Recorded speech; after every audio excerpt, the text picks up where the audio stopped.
உடலுக்கு வலுவூட்டக்கூடிய கால்சியம் நிறைஞ்ச ராகி களியை எப்படி ஈஸியாக குக்கரில் செய்கிறதுன்னு பார்க்கலாம். இந்த மெத்தடை நீங்கள் ஃபாலோ பண்ணிங்கன்னா அடிக்கடி குழந்தைங்கள்லேருந்து பெரியவங்க வரைக்கும் விரும்பி சாப்பிட்ற மாதிரி நீங்களே செஞ்சுருவீங்க.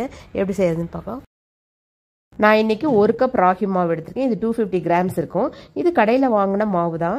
நீங்கள் வீட்டிலேயே அரைக்கிறதா இருந்தால் முழு ராகியை வாங்கி நல்லா வாஷ் பண்ணி எடுத்துட்டு தண்ணி இல்லாமல் நல்லா உலர்த்தி எடுத்து மிஷினில் அரைக்க கொடுத்துக்கோங்க. 1 கப் ராகி மாவுக்கு 2 கப் தண்ணி கரெக்டாக இருக்கும். இதில் நம்ம தேவையான சால்ட் போட்டு கட்டி இல்லாமல் கரைச்சி எடுத்துக்கணும். மிக்ஸ் பண்ணும்போது நம்ம கரண்டி இல்லைன்னா இந்த மாதிரி ஒரு விஸ்க் எடுத்தும் கூட நல்லா கலந்து எடுத்துக்கலாம். கட்டி இல்லாமல் கலந்து எடுத்துக்கணும். இப்போ பாருங்கள் நல்லா மிக்ஸ் பண்ணி எடுத்தாச்சு. இதை நம்ம அடுப்பில் வச்சு கொதிக்க விடணும். இப்போ அடுப்பில் வச்சாச்சு. தண்ணி கொதிக்க கொதிக்க மாவு ரொம்ப கெட்டியாகும். அதனால் ரொம்ப கேர்ஃபுல்லாகவும் அதே சமயம் கை விடாமல் கலரிட்டே இருக்கணும். இல்லைன்னா அடி பிடிச்சிரும். பாருங்கள் இந்த பக்குவத்தில் வரணும். இது நல்லா கெட்டியாக இருக்குது. இப்போ இதை இறக்கி வச்சிடலாம். இது அப்படியே குக்கரில் நம்ம வைக்க முடியாது. அதனால் இந்த மாவு ஒரு பாத்திரத்துக்கு மாற்றிக்கலாம். அப்போ தான் மாவு வேகிறதுக்கு ஈஸியாக இருக்கும். இந்த மாதிரி அகலமான பாத்திரத்தில் மாற்றிட்டா ரொம்ப ஈஸியாக இருக்கும். இப்போ இதில் மாற்றியாச்சு. அடுத்ததாக ஒரு குக்கர் எடுத்துக்கலாம். அதில் 1/4 பங்கு தண்ணி ஊற்றிட்டு ஒரு ஸ்டாண்டு வச்சுக்கலாம். ஸ்டாண்டு மேலே இந்த பாத்திரத்தை வச்சுக்கலாம்.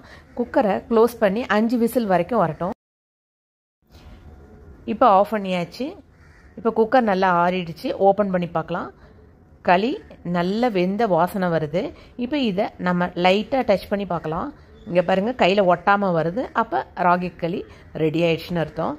இப்போ ஒரு பிளேட் எடுத்துக்கலாம். அதில் நம்ம இந்த ராகி களியை உருண்டை பிடிச்சி போட்டுக்கலாம். உருண்டை பிடிக்கும்போது ஒரு கரண்டி எடுத்துக்கலாம். கரண்டியில் ஆயில் அப்ளை பண்ணிவிட்டு அதுக்கப்புறம் ஒரு உருண்டையாக எடுத்துக்கலாம். இதை டைரெக்டாக நம்ம கையில் படும்போது கையில் சூடாக இருக்கும். அதனால் நம்ம ஒரு ஸ்பூன் எடுத்து அதுலேயும் ஆயில் அப்ளை பண்ணி நமக்கு தேவையான ஷேப்பில் நல்லா ரவுண்டாக செஞ்சுக்கலாம். இப்போ பாருங்கள் நல்லா உருண்டை பிடிச்சாச்சு. இதை ஒரு பிளேட்டில் வச்சுக்கலாம். இதே மாதிரி எல்லாத்தையுமே நம்ம உருண்டை பிடிச்சோம். நான் இப்போதைக்கு 4 உருண்டை மட்டும் எடுத்து வச்சுக்கிறேன். இதே வெஜிடேரியனாக இருந்தால் இதுக்கு தக்காளி குழம்பு அருமையாக இருக்கும்.